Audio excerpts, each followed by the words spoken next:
across the country. And a spin-off magazine was flying off the newsstands. Scout fever had gripped the nation. Scouting offered something special that other groups didn't. At its core was a belief in the positive power of play and make-believe. Scouting for Boys is peppered with ideas for staging little plays, dramatising poems, putting on a show, and it encouraged each boy to imagine himself as a potential hero on the bigger stage of life.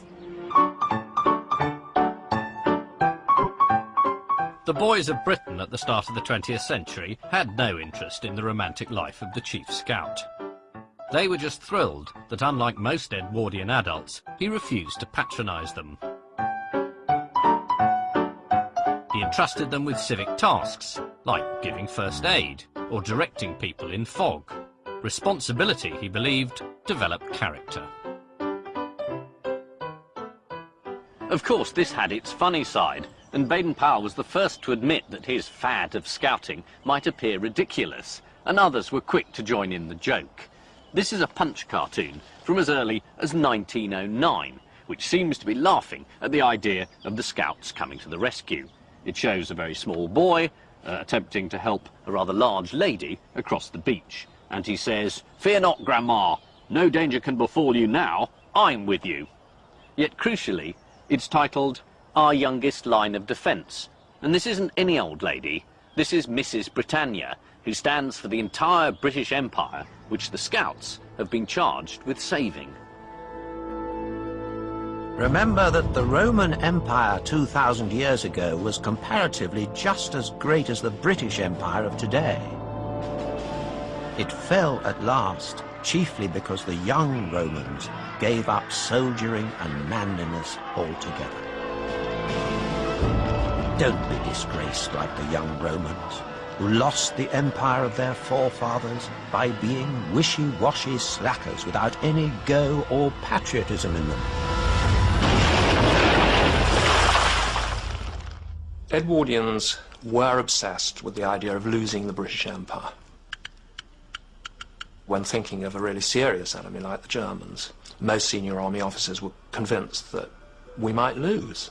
And it would be the loss of the empire, even of our country, our national wealth. It would have been really a catastrophe. By 1914, a generation of boys had been immersed in the book's patriotism and primed to see themselves as literal protectors of the nation. Every boy ought to learn how to shoot and to obey orders, else he is no more good when war breaks out than an old woman, and merely gets killed like a squealing rabbit, unable to defend himself. So it might seem that the First World War was the call to arms which Baden-Powell had been preparing for all along.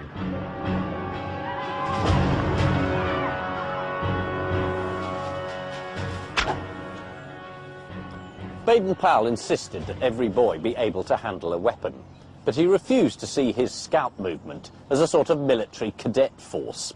Indeed, Baden-Powell defended himself against charges of militarism in Scouting for Boys.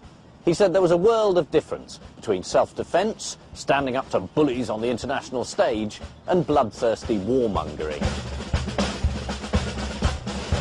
When an eminent public man wrote to me that I ought not to teach boys soldiering because, as he puts it, he hates war like the devil, I felt bound to reply that had he actually seen anything of war himself, he would, like most soldiers, hate it worse than the devil. Rather than see his scouts become a branch of the armed forces, the Chief Scout offered his boys for civilian duties, running errands, working in Red Cross centres, and coast watching. But the war inevitably took its toll on the scouting movement. 250,000 former scouts and scoutmasters fought for king and country, of whom 10,000 died. Among the fatalities were 5 of the 20 boys who joined Baden-Powell on Brownsea Island back in 1907.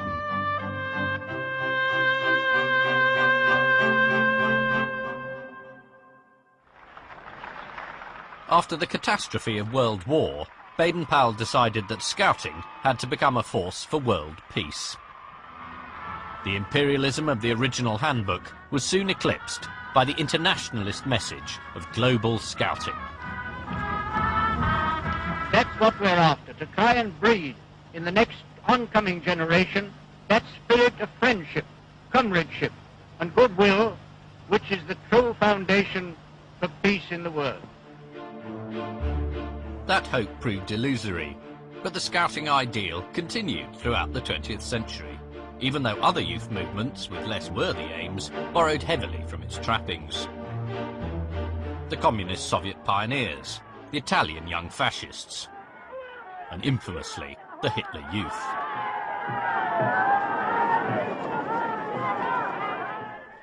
But to assume that all boys in shorts are brainwashed stormtroopers in waiting does a grave injustice to Baden-Powell's Edwardian experiment. After all, which of these movements didn't mind what religion you were, or what colour, or what class?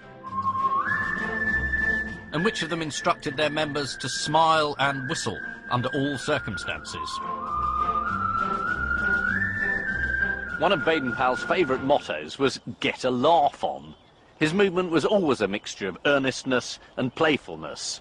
He wanted to instruct boys how to cut down trees, but he couldn't resist adding, "Don't chop your leg off." That's why the book is still so engaging, and despite being firmly rooted in the Edwardian era, it was trying to address issues that still resonate today.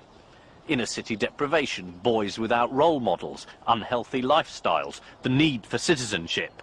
Amazingly, it's all in there, which is why, 100 years later, I think it's still worth saluting.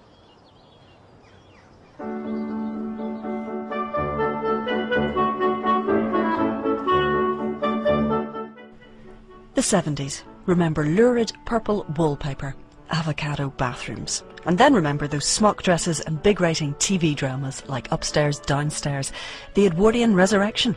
Next.